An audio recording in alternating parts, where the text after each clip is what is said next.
Bom dia com alegria na presença do Senhor. Essa mensagem é para ministrar o seu coração, nesse que é o período da nossa escola bíblica dominical. As nossas aulas por hora estão suspensas, pelo menos na divisão de nossas classes. Então estamos fazendo uma sala única, mas no seu lar. É a escola bíblica no lar, levando a ministração da palavra de Deus para o seu crescimento, para a sua edificação, tá bom? Nós vamos então fazer uma oração consagrando esse tempo de escola dominical ao Senhor e clamando a Ele para que ministre ao nosso coração. Soberano e eterno Deus, nós te louvamos, Senhor, apesar de toda circunstância que estamos submetidos, sempre lembrando que limitados, sim, impossibilitados, jamais. Senhor, nós imploramos que o Senhor nos abençoe nesse dia, nos abençoe nesse tempo de escola bíblica dominical, para sermos instruídos pela sua palavra sobre como melhor vivermos e agradarmos ao Senhor. Nós oramos a Deus que o Senhor nos fortaleça nesses dias de reclusão, nesses dias em que estamos limitados em nossa comunhão. Abençoa cada servo teu, Senhor, suprindo as suas necessidades. Nós consagramos esse tempo ao Senhor, orando em nome de Jesus Cristo. Amém. Meus queridos, pelo menos aqui em nosso estado, nós já chegamos hoje ao 12º dia de decreto para que nos limitássemos a ficar em nossos lares, o que então reduziu consideravelmente a nossa comunhão, porque não podemos nos reunir no prédio da igreja. Nem todos os estados se alinham nessa data, nem todos os estados partiram do seu decreto do mesmo dia, mas vamos considerar que a maioria sim. E então daqui a pouco nós vamos completar aquele prazo inicial estabelecido pelo governo do nosso estado de 15 dias e, ao que parece, pelo andar da carruagem, essa limitação imposta vai continuar. Então, particularmente, o meu coração de pastor tem estado um tanto inquieto, descontente, mas entendendo a necessidade de evitar realmente a aglomeração que poderia nos proporcionar maiores prejuízos, uma vez que as classes que possuem comorbidades, os idosos e outros que possuem enfermidades crônicas poderiam sofrer certamente se continuassem com as reuniões como antes tínhamos. Então, diante dessa situação e tendo em mente essa tendência de uma continuidade desta condição, eu gostaria de compartilhar com vocês essa manhã um estudo que é diferente em seu caráter, diferente das últimas mensagens que nós estamos trazendo para a nossa edificação. Nós não vamos partir hoje pela manhã da exposição de uma passagem bíblica propriamente dita, mas nós vamos considerar um princípio dentro de um texto, um princípio imposto em um versículo para fundamentarmos a nossa meditação essa manhã. Então eu gostaria de iniciar com uma pergunta que vai nos direcionar no estudo para a nossa aplicação. Como você tem administrado o tempo nesse período de quarentena? Como você tem desenvolvido a dinâmica do tempo, distribuído o tempo nesse tempo de quarentena? Observe a declaração que o apóstolo Paulo faz, escrevendo aos cristãos efésios, texto para o qual eu convido-os a tomarem vossas Bíblias, em Efésios capítulo 5, para ganhar tempo eu então vou recitar. O apóstolo Paulo diz assim no versículo 15, Efésios 5:15. Ele disse, portanto, vede prudentemente como andais, não como nécios, e sim como sábios, remindo o tempo, porque os dias são maus. Eu quero contextualizá-los brevemente para a gente entender e aplicar devidamente este versículo ao contexto em que estamos vivendo. Se você atentar e estiver com sua Bíblia, observe que a partir do capítulo 4, verso 17, o apóstolo Paulo passa a discorrer sobre a necessidade que tem o cristão de desenvolver um estilo de vida com a marca da santificação, e isso em contraste com o estilo de vida que o ímpio tem, aquele que anda segundo a sua própria vontade. O ímpio anda segundo o seu entendimento, um entendimento que Paulo descreve como sendo obscurecido. Isso porque ele vive alheio à vida de Deus por causa da dureza que o seu coração é envolvido, dureza oriunda do pecado. Então o ímpio não considera Deus, ele é alheio à vida de Deus. Ele vive aqui como se não fosse prestar contas a Deus. Então Paulo está fazendo um contraste entre o viver do cristão, aquele que conhece Jesus, e o viver do ímpio, aquele que desconsidera totalmente Jesus Cristo. Paulo exorta os cristãos a, uma vez que conheceram Jesus, se despojarem do velho homem, porque o velho homem se corrompe segundo a inclinação dos seus próprios desejos, desejos que têm a marca do engano, e eles deviam, pois, se renovarem no espírito do entendimento que receberam a partir da nova vida que em Cristo lhes foi ministrada. Eles deveriam se revestir do novo homem, um novo homem criado segundo Deus. E quem é o homem criado segundo Deus? É aquele que teve o privilégio de desfrutar de um processo de conversão. Aquele que antes estava cego, vivendo como se não fosse prestar contas a Deus, foi ministrado pelo Evangelho e conduzido a considerar a sua condição de pecador, passivo de condenação. Ele se rendeu a Jesus Cristo e então deixou a vida de pecados para viver para Jesus. Esta pessoa deve então andar em justiça e retidão, diz Paulo, justiça e retidão procedentes da verdade. O resultado disso deve ser, como ele indica a partir do verso 25, uma série de procedimentos com a marca da santidade. Quem de Deus recebeu uma nova vida deve abandonar a mentira e agora assumir um compromisso com a verdade.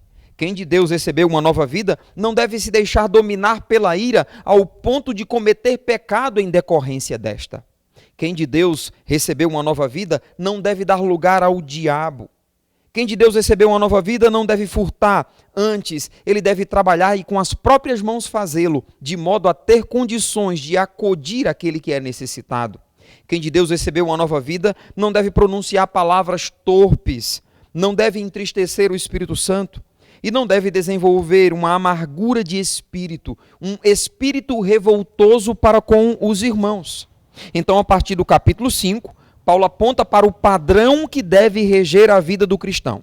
Ele diz no versículo 1, sede, pois, imitadores de Deus como filhos amados e andai em amor, como também Cristo nos amou e se entregou por nós. O que temos é que o padrão para o cristão é imitar Deus. Uma vez que somos filhos dele, o nosso andar deve, pois, refletir as virtudes dele em nossa vida. O que é virtude? Virtude é a firme disposição para a prática do bem. Uma vez que somos filhos dele, devemos refletir essa filiação, desenvolvendo as expressões em nossa vida daquilo que ele é. Ele é santo, então nós também devemos ser.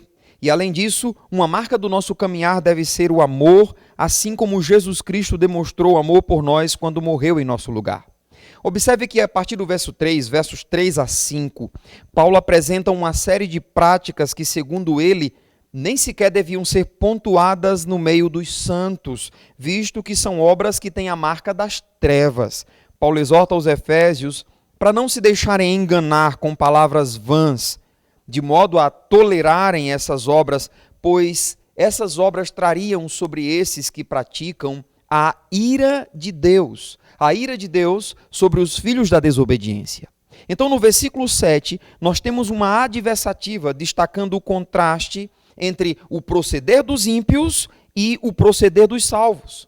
Paulo diz, portanto, não sejais participantes com eles, pois outrora, em outro tempo, éreis trevas. Agora, porém, sois luz no Senhor. Andai como filhos da luz, porque o fruto da luz consiste em toda bondade, justiça e verdade. Então, o versículo 10, ele diz, provando sempre o que é agradável a Deus. Paulo segue dizendo para os Efésios não serem cúmplices das obras infrutíferas das trevas. Pelo contrário, eles deveriam antes reprová-las, pois o que os ímpios fazem em oculto, o só referir é vergonha.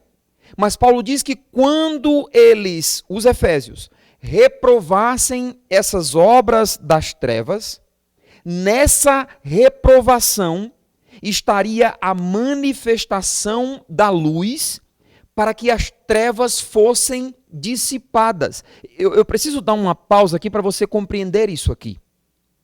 E preciso dar uma pausa para lhe trazer uma breve explicação, dizendo que nós vivemos dias em que há um discurso de uma mensagem sendo transmitida, mesmo em igrejas ditas evangélicas, que temos denominado de igrejas gospel, há um discurso atenuador para que a mensagem não seja tão dura, para que a mensagem não tenha peso de agressividade.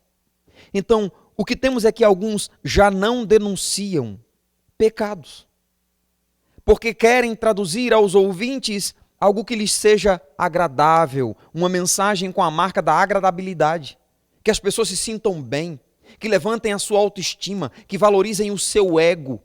Denunciar pecados é uma mensagem considerada por muitos como obsoleta, ultrapassada, que caiu em desuso. Então os púlpitos mais parecem lugares de conselhos psicológicos do que um lugar para ministrar a palavra de Deus.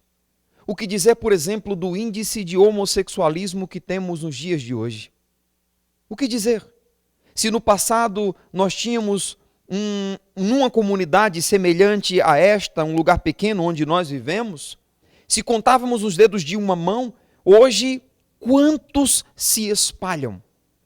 E dizer que isto é errado para muitos é um absurdo, mas considere que o homossexualismo é pecado e se constitui uma obra das trevas. E o que Paulo está dizendo aqui é que quando nós denunciamos pela pregação do Evangelho esta obra das trevas, nós estamos dando àqueles que as praticam a oportunidade de serem iluminados. É a luz da pregação invadindo as trevas para tirar as pessoas das trevas e trazê-las para a maravilhosa luz, luz que dissipa toda a treva. Então Paulo cita provavelmente o trecho de um hino que é baseado em Isaías 60, versículo 1, dizendo: "Desperta, ó tu que dormes, levanta-te de entre os mortos e Cristo te iluminará." Paulo está aplicando que ao reprovar as obras das trevas, os cristãos efésios estariam ministrando a voz de Deus, convocando os pecadores a passarem da morte espiritual para a vida, posto que eles seriam iluminados por Jesus Cristo. Então nós chegamos, enfim, ao texto que fundamenta a nossa meditação. No verso 15, Paulo diz: "Vede prudentemente como andais, não como necios, não como tolos, não como insensatos, e sim como sábios, remindo o tempo, porque os dias são maus." O que Paulo está fazendo aqui, lembre-se, é um contraste que os efésios e, por conseguinte, nós devemos também viver. Diferentemente dos ímpios, diferentemente daqueles que ainda não foram iluminados, que andam nas obras das trevas, nós devemos andar de forma prudente, isto é, de forma sábia, de forma diligente, de forma cautelosa. Diferente dos nécios, dos tolos que simplesmente desperdiçam o tempo que têm, vivendo segundo o seu próprio entendimento, o cristão é cauteloso. Paulo então aponta como se dá esse andar prudente. Paulo diz: remindo o tempo, porque os dias são maus. A palavra traduzida aqui por remir tem a ideia de andar ou um andar que aproveita o tempo. Literalmente, essa palavra que é traduzida como remir ou remindo tem a ideia de fazer uso sábio e sagrado do tempo, tendo em vista aproveitar a oportunidade que se tem, ou os benefícios que o uso sábio e consagrado pode conduzir os cristãos. É então dessa definição que vamos considerar a nossa meditação. Respondendo à pergunta: temos feito uso sábio e sagrado de cada oportunidade que temos para fazer o bem, para glorificar a Deus? Esse é o tema da nossa meditação, fazendo uso sábio e sagrado do tempo nesses dias maus. Pare um pouco e reflita e faça uma avaliação. Como você tem feito uso do seu tempo nesses dias de quarentena? O uso do seu tempo tem a marca da sabedoria? O uso do seu tempo tem a marca da consagração a Deus? Irmãos, consideremos que há muitos ímpios que estão simplesmente desperdiçando o tempo que eles têm. Estão simplesmente passando pelo tempo.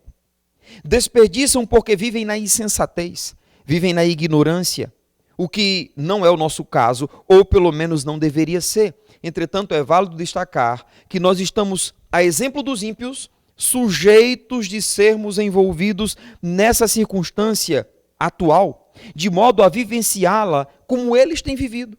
E como eles têm vivido? Desperdiçando o tempo. Então essa exortação de Paulo nos cai como uma luva. Vede prudentemente como andais, não como nécios, e sim como sábios, remindo o tempo, isto é, fazendo uso sábio e consagrado do tempo para Deus.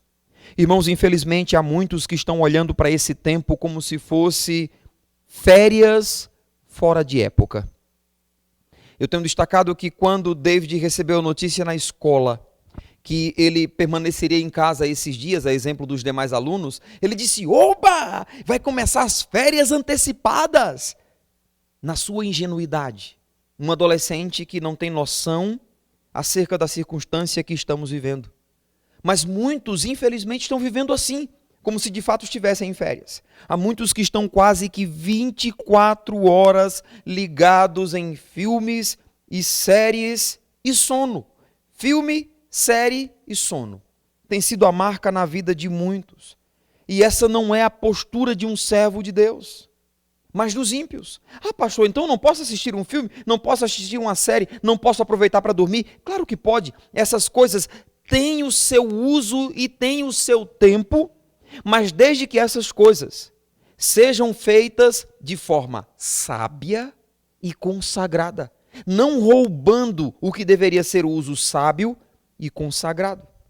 Nesse sentido, quantos estão desperdiçando o tempo? Irmãos, nós não podemos desperdiçar esse tempo que Deus nos tem dado, jogando fora essa oportunidade de sabiamente aproveitá-lo de forma prudente, para glorificá-lo, para colher os frutos que esse tempo pode nos promover. Nesse sentido, a partir daqui em nossa meditação eu quero ser prático.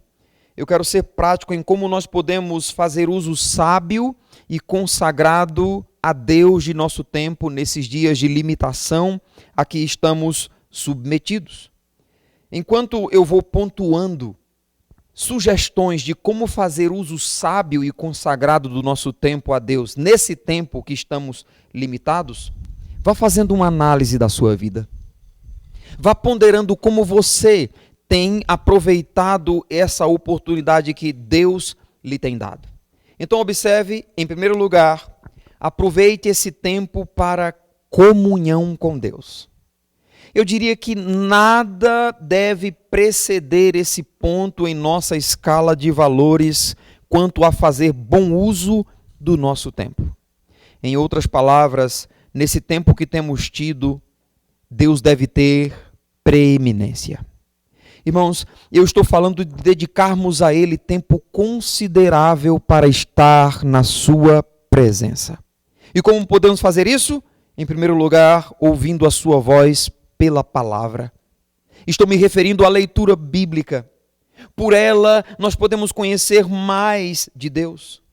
Nós podemos olhar para os seus poderosos feitos, para as suas promessas, e talvez você venha sendo negligente com a leitura da sua Bíblia no decorrer dos anos, e Deus mesmo tem promovido a você uma rica oportunidade de você voltar a ler a Bíblia como você não tem feito. Então aproveite, faça bom uso desse tempo, leia a Bíblia, conheça mais de Deus. Então responda-me, seus dias têm sido marcados pela leitura da Bíblia, nesse tempo que Deus lhe tem dado? Se a sua resposta for sim, que bênção. Você tem feito uso sábio e consagrado do tempo. Mas se a sua resposta for não, você tem desperdiçado o tempo, então vivendo como um nécio, como aquele que não conhece a Deus. Número 2, aproveite esse tempo para adoração e louvor. Dentro do tópico denominado de comunhão com Deus, você precisa ler a palavra. Em segundo lugar, você precisa dedicar tempo para adoração e louvor. Então eu diria, ó você que conhece Deus, você que é discípulo dele, você que conhece quem ele é, o que ele fez, o que ele faz, o que ele pode fazer, o que ele ainda fará, você sabe que precisa adorá-lo. Você sabe que precisa se prostrar na presença dele para honrá-lo, para dizer-lhe do seu amor por ele, para apreciar a beleza dele, a grandeza dele, a majestade dele, a santidade dele e como ele é o Senhor soberano de todo o universo. Ouça uma boa música. Coloque uma música cuja letra leve o seu coração a se quebrantar. Uma letra que traga consigo o reflexo do que as Escrituras retratam, que ensinem sobre Deus, que ensinem sobre o cuidado dele, que ensinem sobre a provisão dele, que ensinem sobre o amor dele, que ensinem sobre a graça dele, que ensinem sobre a promessa ou as promessas dele. Então coloque um louvor e adore a Deus. Menos televisão, mais adoração. Oh, que esses dias brote no meu coração, no seu coração, aquele mesmo senso presente no coração de Davi, como ele descreve no Salmo 27, versículo 8. Ele disse, ao meu coração me ocorre, buscai a minha presença, buscarei, pois, Senhor, a tua presença. Responda-me, seus dias têm sido marcados pela adoração e pelo louvor? Se a sua resposta for sim, que bênção! Você está fazendo uso sábio e consagrado do seu tempo para a glória de Deus. Mas se a sua resposta for não, se você está vivendo desconsiderando um tempo de estar na presença do Senhor para adorá-lo, para louvá-lo, você está vivendo como um ímpio, como um nécio, desperdiçando o tempo. Em terceiro lugar, ainda dentro do tópico que você deve aproveitar esse tempo para ter comunhão com Deus, você precisa desenvolver a oração e a súplica. Aqui eu me refiro a passar tempo na presença do Senhor, intercedendo a Ele. Irmãos, esse é um tempo que nós precisamos clamar. E nós temos tanto pelo que clamar. Clamar a Deus pela igreja, clamar a Deus por um avivamento, clamar a Deus pelas nossas autoridades, clamar a Deus por conversões, clamar a Deus por provisão. Todo tempo é tempo de oração, irmãos, mas há situações que nos traduzem a ideia de que precisamos investir mais intensamente na oração. Esse é o testemunho das Escrituras, que em dias maus o povo é sempre conduzido a clamar ao Senhor, orar e orar, orar sem cessar, orar em todo o tempo. Responda-me, seus dias têm sido marcados pela oração? Se a sua resposta for sim, você tem feito uso sábio e consagrado do seu tempo para a glória de Deus. Mas se a sua resposta for não, se você não tem se dado à oração, se você não tem se dado à súplica, você está vivendo como um nécio, desperdiçando o tempo que Deus lhe tem dado. Agora o ponto 2, além de você aproveitar esse tempo de comunhão com Deus, aproveite esse tempo também para crescer no conhecimento. Além da leitura bíblica, responda-me, você tem aproveitado esse tempo para um estudo bíblico, para estudar, dedicar tempo para obter conhecimento a partir das Escrituras, para você aprender, estudando um livro da Bíblia. Você pode, por exemplo, lançar mão de ferramentas que lhe são alcançáveis. Você pode, por exemplo, pegar um comentário bíblico e ler. Se você não tem, pode contactar com alguém que tenha. Você pode assistir boas pregações, bons estudos a partir de sites que disponibilizam na internet de forma gratuita, com um excelente conteúdo. Se você não conhece, peça indicação. Você pode fazer a leitura de livros, livros temáticos, livros a respeito das Escrituras. E você pode então se aperfeiçoar no conhecimento. Você pode aproveitar esse tempo para memorizar a palavra de Deus. Sabe, isso caiu em desuso. Nós vivemos um tempo em que os crentes não estão mais memorizando a palavra de Deus. De crentes que nem sabem o que diz João 3,16. Se eu perguntar a pessoas que não sabem. Ou se eu começar a dizer, porque Deus amou o mundo de tal maneira que deu o seu Filho unigênito para que todo aquele que nele crê não pereça, mas tenha vida eterna. Onde é que diz isso mesmo? Há pessoas que não sabem. Não estão memorizando a palavra de Deus. Seus dias têm sido marcados pelo crescimento a partir do conhecimento da palavra de Deus. Em terceiro lugar, use esse tempo para desenvolver a adoração familiar. Aqui eu quero destacar algo muito importante que temos apontado esses dias, é a importância do culto no lar. É a família reunida com o propósito de cultuar a Deus, pais e filhos buscando a presença do Senhor juntos. É o que denominamos de culto doméstico. Essa tem sido uma rica oportunidade provida por Deus para uma restauração do altar do lar, do altar familiar, para que pessoas aprendam e valorizem devidamente a adoração no âmbito de suas casas, porque há pessoas que pensam que o lugar de adoração é somente o prédio em que a igreja se reúne. Então temos famílias totalmente lançadas às suas muitas responsabilidades e desconsiderando a necessidade de um ambiente de adoração em sua própria casa. Então essa é uma oportunidade. Você que é homem, reúna a sua família. Você é o sacerdote do seu lar, você que é marido, chame sua esposa, chame os seus filhos. Você pode ler a sua Bíblia de forma antecipada, separar um texto com antecedência, verificar que aplicações você pode traduzir para os seus filhos e para a sua esposa. Se você tem dificuldade, lance mão ou procure um livro devocional, peça ajuda a alguém para traduzir a você alguns estudos que você pode fazer com a sua família.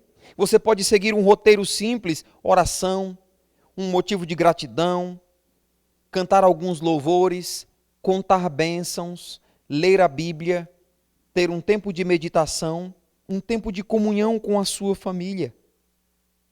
Você tem realizado o culto doméstico com a sua família esses dias que você está em casa, esses dias de reclusão? Se você tem realizado o culto doméstico, que bênção! Você tem feito uso sábio e consagrado do seu tempo. Mas se você não tem realizado o culto doméstico, você está vivendo como os ímpios, que nesse momento não levam suas famílias a adorarem a Deus em comunhão. Em quarto lugar, aproveite esse tempo para a comunhão familiar. Nós vivemos tempos em que muitas famílias estão vivendo como que colegas de quarto numa faculdade. Eles estão ali, mas sem compromisso uns com os outros. Os pais com suas responsabilidades, os filhos com suas responsabilidades, e é notório o distanciamento no seio da família. Vivem na mesma casa, mas distantes uns dos outros. São pais que não conversam com filhos e filhos que não conversam com os pais. E então, com o advento da tecnologia, as redes sociais, esse abismo tem sido consideravelmente acentuado. A distância entre os membros das famílias. Nós temos filhos que estão lançados aos jogos, lançados aos vídeos, e pais que estão sempre conectados. Não há diálogo. Antes era só a televisão, mas agora a concorrência aumentou sobremaneira. E falando em televisão, ela ainda tem o seu lugar. Há famílias que só fazem a refeição diante da televisão. Pare com isso. Faça bom uso do seu tempo para investir na comunhão da família na hora da refeição. Não ligue a televisão. Há pessoas que levam o celular para a mesa e a cada toque que o celular dá anunciando a mensagem, a pessoa ainda com a comida na boca solta a colher ou o garfo para olhar que mensagem é aquela que chegou. É porque não pode se ausentar um minuto sequer sem ser atualizado de quem enviou uma mensagem para ele. E as famílias então estão perdendo a oportunidade de sentarem à mesa para juntos terem comunhão. Eu quero então desafiar você. Não vá para a frente da TV na hora da refeição. Não atenda telefone. Não veja mensagens. Sente a sua família à mesa. Talvez a princípio fazer isso será estranho, você vai pensar que você está até com estranhos, porque já faz tempo que talvez você não olha na face do seu filho, já faz tempo que você não olha na face do seu esposo, da sua esposa, porque estão sempre olhando para uma tela, computador, tablet, celular, notebook ou outra coisa. Há cônjuges, maridos e esposas que precisam compreender a importância que tem de conduzir esse tempo de comunhão familiar. Procurem jogos de mesa, sentem com vossos filhos, tenham um tempo com eles, conversem com eles, estabeleçam um horário para não ligarem nada de tecnologia, para estarem juntos conversando. Colocou a refeição, segurem nas mãos uns dos outros. E então orem a Deus consagrando esse tempo e consagrando a refeição na presença do nosso Deus. Responda-me, você está aproveitando esse tempo para desfrutar de comunhão com a sua família? Se a sua resposta é sim, que bênção. Você está fazendo o uso correto, o uso sábio e consagrado do seu tempo para Deus. Mas se você não tem desfrutado de comunhão com os seus, você está vivendo como os ímpios. E os ímpios não possuem temor a Deus para considerarem a necessidade que têm de valorizarem os membros de suas casas. Em último lugar, eu quero destacar ainda nesse tempo que Deus nos tem dado, aproveitarmos o tempo para proclamar o Evangelho. Aproveitar o tempo para compartilhar a palavra de Deus. Esse é um tempo em que eu tenho dito, Deus preparou o terreno e nós vamos lançar as sementes. Então quero desafiar você a fazer uso sábio e correto do seu tempo. Ao invés de ficar vendo vídeos que não contribuem, nem influem, nem contribuem, você vai para a lista do seu celular. Você vai para os seus contatos no WhatsApp, no Instagram ou outra rede social qualquer. E você vai escrever uma mensagem em caráter pessoal e dirigir para aquela pessoa. E antes de enviar a mensagem, você ora por aquela pessoa. Então você envia e diz, olha, eu estou enviando esse versículo da palavra de Deus com essa pequena explicação para a sua aplicação. E quero dizer que estou aqui orando pela sua vida nesses dias maus. Você tem noção de como Deus pode usar esta forma de evangelismo para trazer vidas aos pés dele? Então pare um pouco, olha na sua lista, envia para os seus primos, para os seus irmãos, para os seus tios, para os seus familiares. Então envia para os colegas, para as pessoas que estão distantes. Compartilhe o Evangelho, compartilhe pregações, compartilhe vídeos que traduzam a essas pessoas a necessidade de olharem para Cristo. É Deus que proveu esse tempo e nós precisamos aproveitá-lo antes de receber vídeos engraçados e então só transmitir para outros.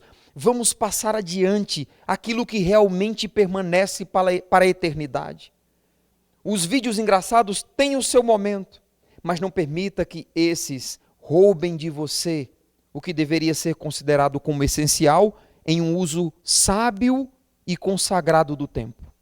Investir naquilo que vai produzir vida eterna.